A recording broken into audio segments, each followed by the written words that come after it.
Why is he always in my head?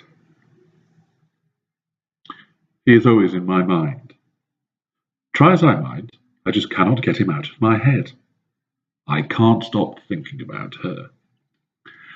I am sure such comments or similar have been made by you at some point about the narcissist in your life. We have this formidable capability to get into your head and remain there for a long time, which evokes bittersweet reactions from you at best and utter miserable frustration at worst.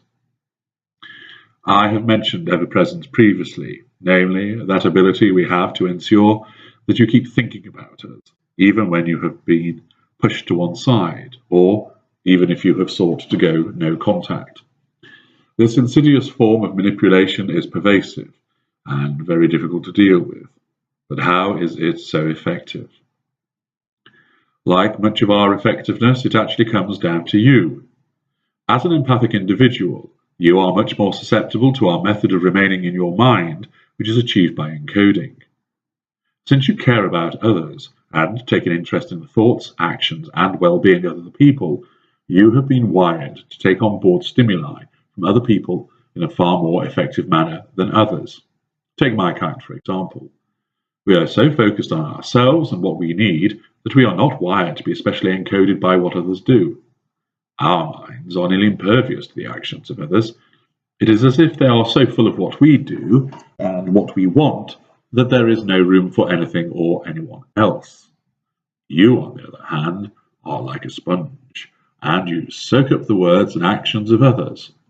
Combine your susceptibility with our determined application of suggestion through what we say to you and what we do for you, then the outcome is a devastating form of encoding, which creates powerful and near indelible memories in your mind.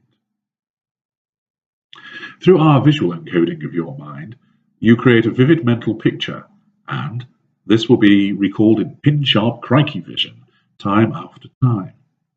Every detail of a particular scene will be recalled by you, and it is ingrained in your mind deeply through this encoding.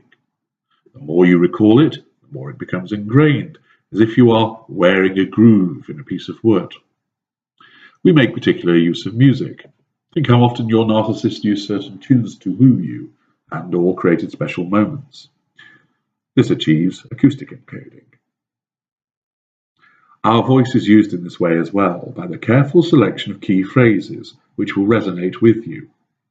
You always remember the things that we say because we have encoded them into your mind. Similar encoding occurs in respect of taste and sense, as well as tactile encoding. Accordingly, this quintet of senses is assailed by all the things that we say and do in order to achieve this encoding. We create powerful memories so that you have no option other than to recall them, and with that comes the emotional attachment. You will remember so much of what you have done with us compared to, say, what you have done with family, friends, and colleagues. You will recall more memories, in greater detail, and more often when they involved us, because of this deliberate encoding. You might think this was enough in terms of the efficacy of this method of affecting you, but it does not end there. Most narcissists are male, and thus it follows that the majority of victims are female. In general terms, women remember events better than men. Men have better spatial memories, and therefore most of our victims are genetically predisposed to remember all those occasions and dates that they spent with us in such detail. Females remember pleasant memories in better detail than men. Thus, this is a further reinforcement of why you can summon up such powerful memories of the golden period and why it hurts you so much. Conversely, in general terms, men remember unpleasant events better than women, who tend to recall them in a blurred manner. This is why, despite the abuse you have suffered, the golden period memories tend to triumph. It is not the case with everyone, admittedly, but generally this holds good. Add to this the fact that women's memories retain more of their potency through the advancement of age than men, and you will see why your memories of us are so difficult to shake.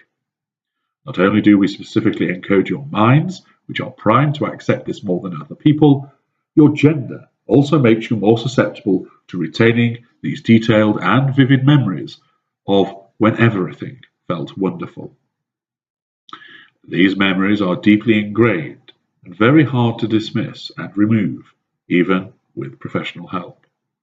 Combine this efficacy with the fact that we leave you exhausted and broken, it is little wonder you cannot shift us from your minds. Everyone knows how difficult it is to think straight when you are tired. Little wonder, then, that we always loom large in your mind when you have been exhausted and shattered by our behaviour. These memories of the golden period are massively powerful. And all of the above means that for someone like you will often think of them and suffer the emotion that is linked to them. It is a devastating weapon in our armory. Pretty powerful, pretty memorable, yes?